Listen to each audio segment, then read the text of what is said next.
Good morning, ladies and gentlemen. Welcome to our first review screencast. So we're going to focus on the civil rights movement, and what we're going to do in these review screencasts is we're going to try and take it from all the way early in American history, all the way through to the modern age. So the first thing I want to tell you guys is that these screencasts are going to be a little bit longer than our usual ones. So they're going to be more in the range of probably about a half an hour. So I'll try to keep it to a half an hour, but there's lots of information to kind of get in there.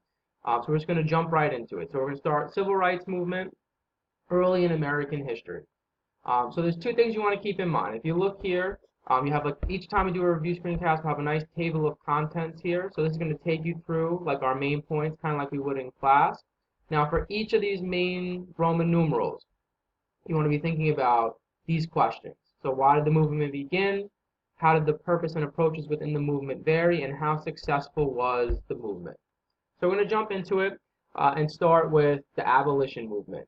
So when you look at civil rights, really it begins with the abolition movement because you have to trace African Americans' position in American society back to slavery. So the abolition movement really kind of gained steam early in American history, earlier than most people think. So if you look at this map of the United States here, most people, they associate slavery as a Southern institution, nicknamed the peculiar institution in the South. But as students of American history, we know that slavery was not just a Southern institution, it was also a Northern institution. And the North, every Northern colony and every Northern state also had slavery. The difference here is that the North, in the wake of the American Revolution, right after the American Revolution, begins to abolish slavery. And this is where you start to see that North-South divide. So it introduces our terms about slavery for the first time, this idea of gradual versus immediate emancipation. First of all, the North decides, and this is an individual state decision. Each northern state pretty much decides that slavery is incompatible with the ideals of the American Revolution, everything that they've been fighting for, this idea of life, liberty, pursuit of happiness, property. They feel like it's incompatible with the values of the American Revolution. And so individually, each state by 1799, 1800 has abolished slavery within the North. Now, what does that mean? Well, the North practiced an idea of gradual emancipation, which meant that they kind of like tried to wean themselves off of slavery instead of just granting everybody immediate freedom, which they thought would be burdensome to the economy and burdensome to the owners of the slaves. They practiced gradual emancipation, which meant that in practicality, anybody who was under the age of 21, they'd be a slave until they were 21 years old, and then once they turned 21, they would be granted their freedom. Anybody over the age of 21 would still be a slave for life. And so what this essentially meant is, even though they abolished slavery by 1799, there are still slaves alive in, say, like New York, for example, in the 1820s, 1830s, because they haven't passed away yet. So it's gradual that they kind of like take away slavery, and that I think is done for economic reasons, to try and transition anybody who owned a lot of slaves off of slavery into a more free labor system. Now keep that in mind, because when the South eventually abolishes slavery and is forced to abolish slavery after the Civil War, it's immediate. Basically overnight, anybody who was a slave is granted their freedom. Now, when most people associate the abolition movement is kind of when the Second Great Awakening kind of takes on some steam. So if you remember, the Second Great Awakening is in the 1820s and 1830s, and you have preachers who are kind of going out and preaching this ideology of you can save your soul, you can better yourself, you have to better society. So you have people like Lyman Beecher, you have people like Finney, who's going out and preaching in these outdoor revival meetings, these huge outdoor camps where they're preaching to mass audiences. Now, what grows out of this, I mean, there's lots of religious aspects to it. You have major growth of denominations taking place. You have a challenging of the established churches within America and different Protestant denominations breaking off. The other big effect of it is you have a mass of reform movements sweep across America in the 1820s, 1830s. So you have the temperance movement, the women's movement, and most importantly, the abolition movement, among many other things like the prison reform movement, the school reform movement. All these things are kind of growing out of the Second Great Awakening. Now, one such institution that kind of grows from it, or a political party that grows from it, and this ideology is called the Free Soil movement. So people in America, not everybody's an ardent abolitionist, and you have to be able to kind of draw the lines here. So you have some people like Abraham Lincoln who advocate for free soil, which means that they don't necessarily want to abolish slavery where slavery exists in the southern states, but what they do want is they want to not have slavery extended to the new territories that America is gaining. You have to remember, in the 1820s, 1830s, 1840s, America is growing. It's the period of westward expansion, the period of manifest destiny. And we're trying to extend our country here through various means, through purchases like the Louisiana Purchase, the Gadsden Purchase, through expansion like the Mexican-American War, conquest of the Native Americans. And so you have Northerners, a growing movement in the North is the Free Soil movement. They don't want slavery extended to the new territories. And they see slavery and abolition and all of these civil rights issues as political issues. They see the South extending their power by moving westward, by gaining more slave states and free states. They see it as a power issue. And we talked extensively about this in class, this battle over power, political power, using slavery as an instrument for political power. And that gives you some insight, I think, into the kind of like the depth and the differences within the abolition movement. Here you're looking at the different kinds of people that would be involved in the abolition movement, and they're involved in it for different reasons. You have what we talked about before, gradualists versus immediatists. Gradualists who want to slowly abolish slavery over time, immediatists who want all slaves to get their freedom immediately. You have people who are against it for moral reasons, like William Lloyd Garrison, who's a moralist. You have people who just want to advocate politically. They want free soil, no slavery in the new acquired American territories. You have people like Henry Clay, who's into this idea of the Back to Africa movement. So they're kind of they want the abolition of slavery, but then they want slaves to be sent back to Africa. So you have people who are kind of racist in one sense, but they're also abolitionists. So it's a very diverse movement, and different people are in it for different reasons. You have Frederick Douglass here, former slave, who will kind of is against it on moral grounds, wants immediate emancipation, but he'll accept gradual emancipation. He'll accept free soil, anything to kind of get the idea and the movement pushed forward. Now, eventually, all this kind of comes to a head in the election of 1860. The election of 1860 is one of those landmark elections, and so what you have going on here is you have four major candidates who run. You have Abraham Lincoln, Stephen Douglas, you have John Bell, and John Breckinridge. And what happens here is it's a very divided situation, especially in the South. The South kind of breaks up into two candidates, the upper and the lower South, and Lincoln is able to defeat Douglas here in the North in most of these northern states. Now, this is eventually the straw that kind of breaks the Union's back here, the fact that Lincoln gets elected. He's a part of the Republican Party, which at the time is an advocate for free soil. The South is concerned that Lincoln and the Republican Party is going to try and abolish slavery entirely in the country.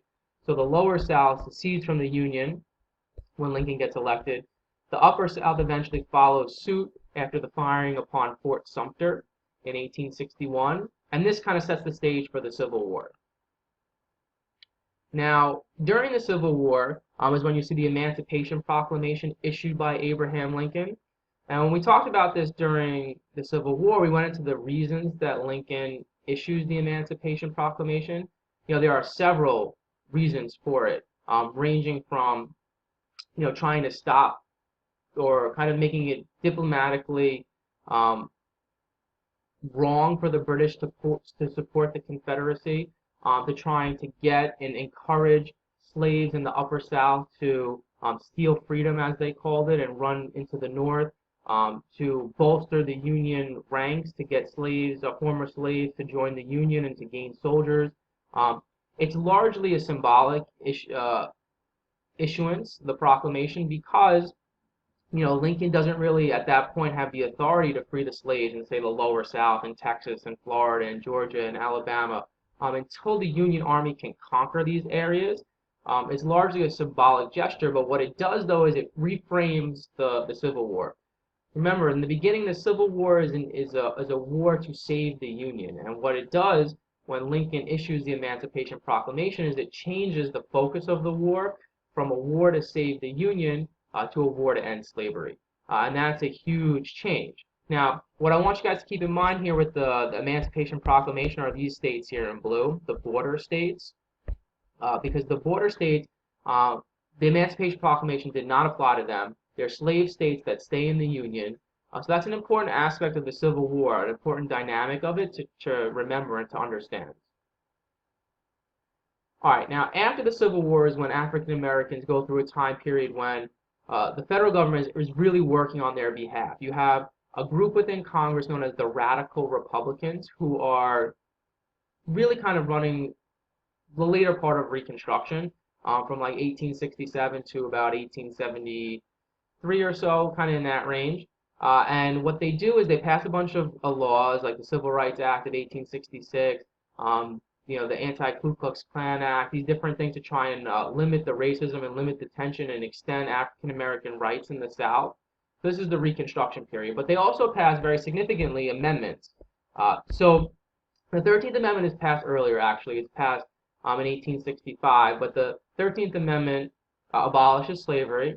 The 14th Amendment provides equal protection under the law, and it also gives birthright citizenship to African Americans. And the 15th Amendment grants African Americans the right to vote, so black male suffrage. So they're extending their rights. So the Reconstruction period is an extension of black people's rights. And you see black people get elected to office. Big things happen for African Americans. Now, it's kind of short-lived.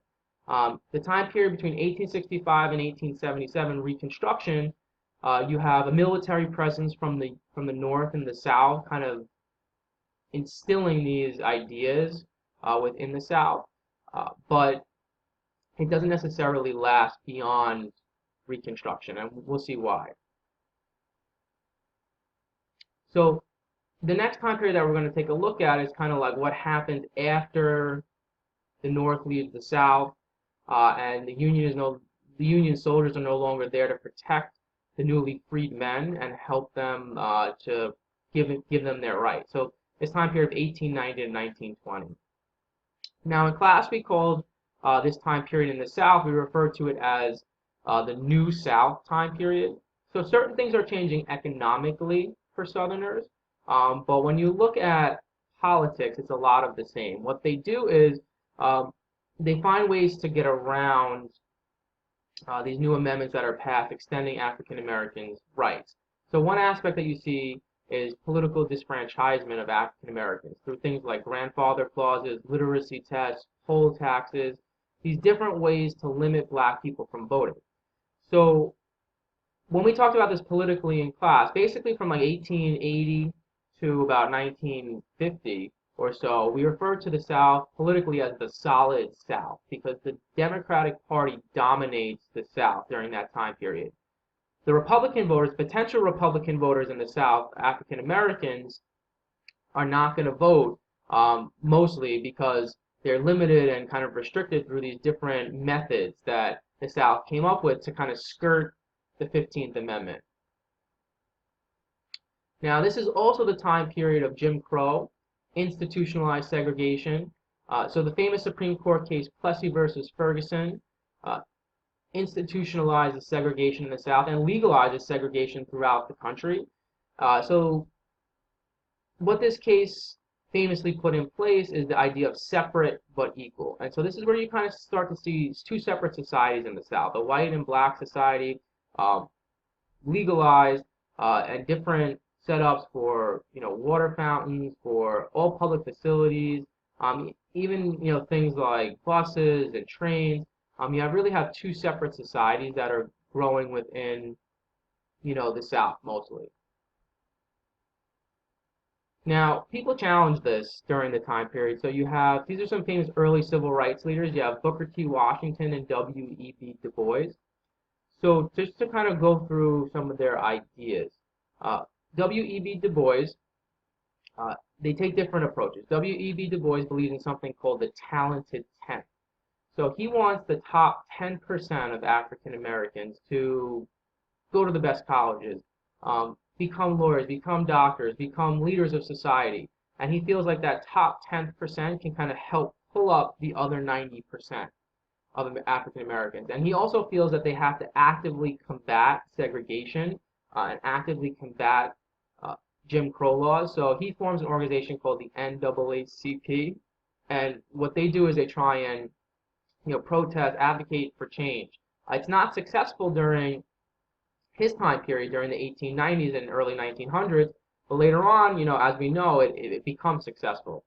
Now, Booker T. Washington, on the other hand, he has a different approach. So his enemies would kind of call him an accommodationist to segregation, but his thought was that African Americans kind of have to he uses the phrase cast down your buckets, which he means by that is kind of like we have to start at the bottom and work our way up. So he advocates going to trade schools, learning like a craft, learning a profession, like becoming plumbers, becoming carpenters, learning some kind of trade, bricklayers, and then through hard labor they can kind of prove to American society that they are equal and that they deserve equal rights. And over time, it'll happen for African Americans. You have two contrasting ideas during the late 1800s, early 1900s. Neither of them really sees success during their time period. So the next big leader who's often ignored in African American history is going to be the leader Marcus Garvey. So we talked about him in the 1920s. And Marcus Garvey becomes an African American leader, after this mass migration of African Americans to the north, known as the Great Migration. So you have larger concentrations of African Americans in the north in the 1920s and 1930s, and as you see on this chart here, it just keeps growing and growing, and now it's about a 50-50 split, north and south. But his idea is an echoing of something we've seen earlier. He believes in something called the Back to Africa movement. And we had earlier Americans, white Americans, abolitionists who were believed in the Back to Africa movement.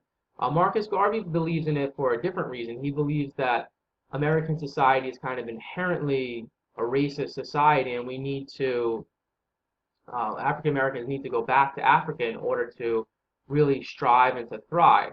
Now, within America at the time, he advocates kind of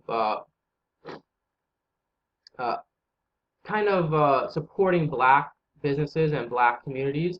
So he kind of tries to promote African Americans opening up their own stores and African Americans shopping at only African American stores to kind of like build up their community and build up their society. So he's actually one of the most popular African American leaders of American history, even though he's largely forgotten by the general population, the general public. All right, we're going to move into the more modern age, this time period that we just studied in class, so the 50s and 60s, which is what everybody kind of associates with the civil rights movement. So as we learn, this fight against segregation, really there's three areas they're fighting against in the 50s and 60s. They're fighting to end segregation, they're fighting to get more job opportunities. So let's start with the first two. So they're fighting for segregation, fighting to stop job opportunities. So the first kind of fight here that takes place, or the first big step, is desegregation of the military. So Harry Truman is going to famously desegregate the military prior to the Korean War, which is a huge step, for desegregation. It's one person making the decision, so it's not Congress that has to pass it, and it kind of moves society into this frame of mind that desegregation is possible. Now, the next big step that happens is when Brown versus Board of Education famously overturns Plessy versus Ferguson. So the phrase that comes out of the Warren Court, which is the Chief Justice of the time, his name is Earl Warren, is that separate but equal is inherently unequal. And this is an important ideology that's put out there that even though you separate, you know, people, and let's say you did give them equal facilities, which they didn't, just by separating the people out, it shows that you believe one is superior and one is inferior, and it kind of causes a division within American society, a division between people in American society.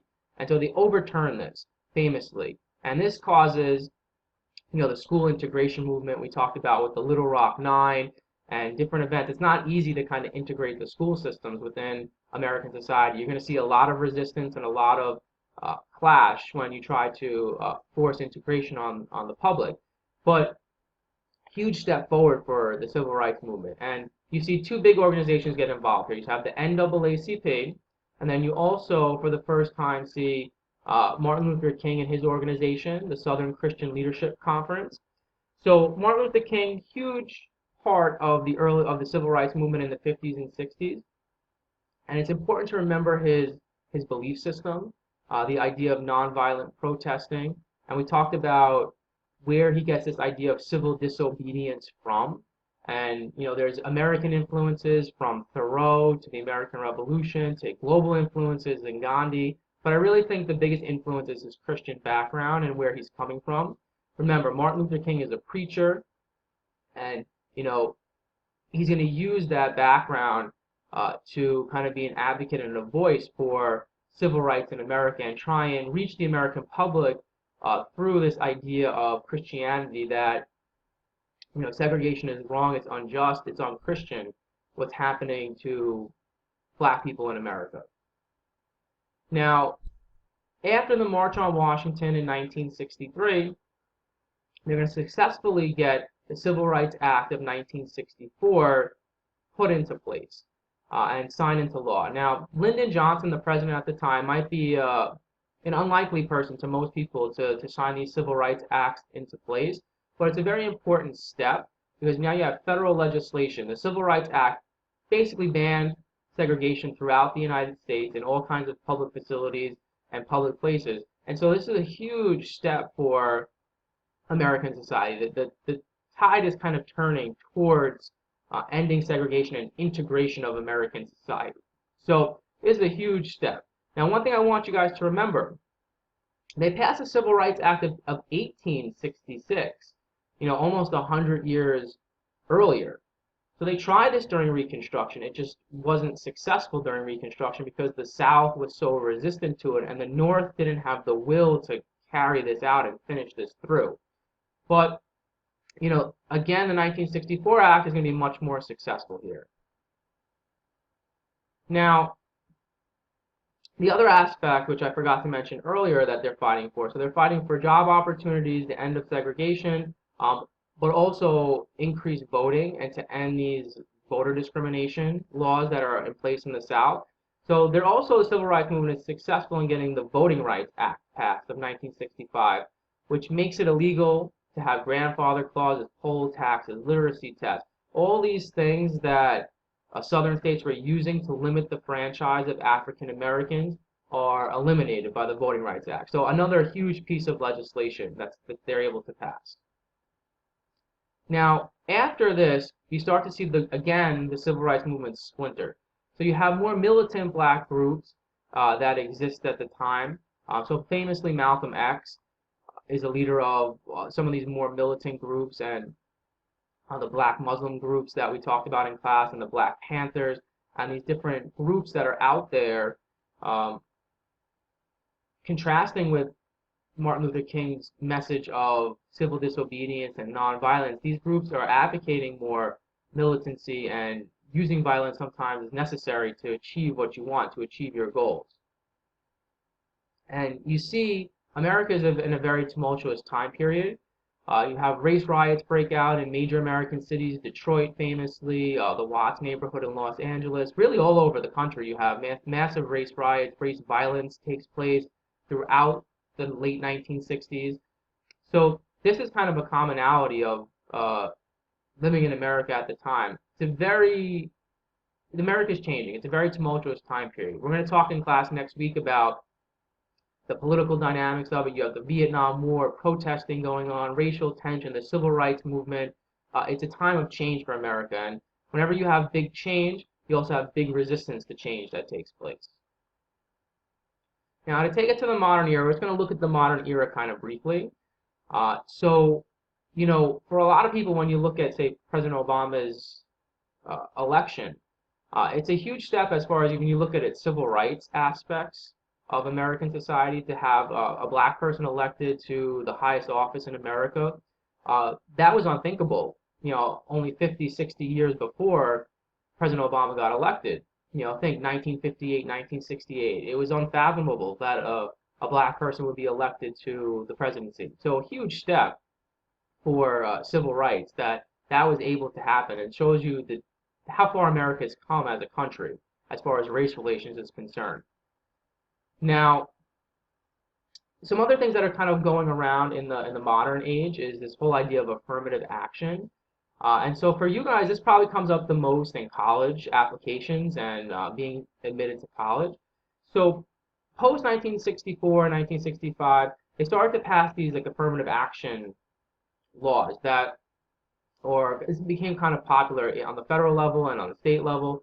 And affirmative action was kind of this idea that because African Americans had been disadvantaged for so long, to give them equal opportunity in jobs and equal opportunity in college, you kind of have to almost, I guess, give them an advantage in a way to even the playing field.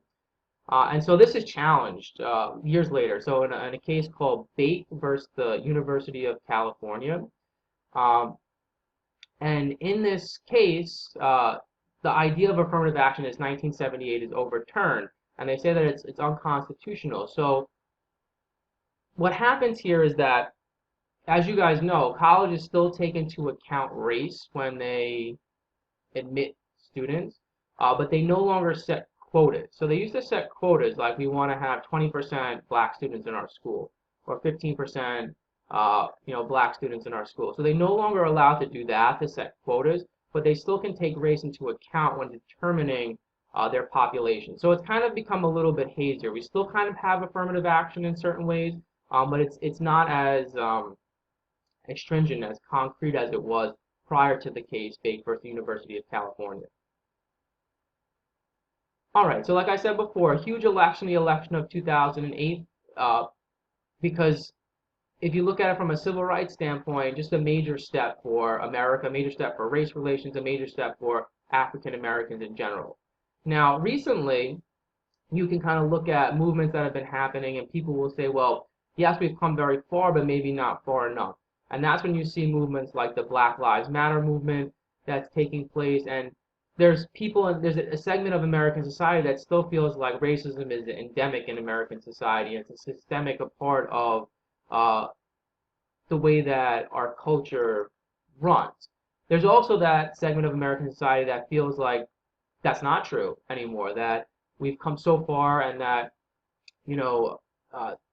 that this movement doesn't have the same leg to stand on that earlier civil rights movements had. So that's a matter of politics, it's a matter of your view of America and kind of where we are as a society now. So that kind of, in a nutshell, took us all the way from the abolition movement up to the modern movement. So, of course, it didn't cover all the details that you need to know necessarily about the civil rights movement, but it's a nice overview, it's a nice refresher. So that's kind of how our review screencasts will work. We'll kind of go through topics in a big, broad way to kind of sweep through it and to kind of refresh your memory of some of the major facts that are going on in these movements.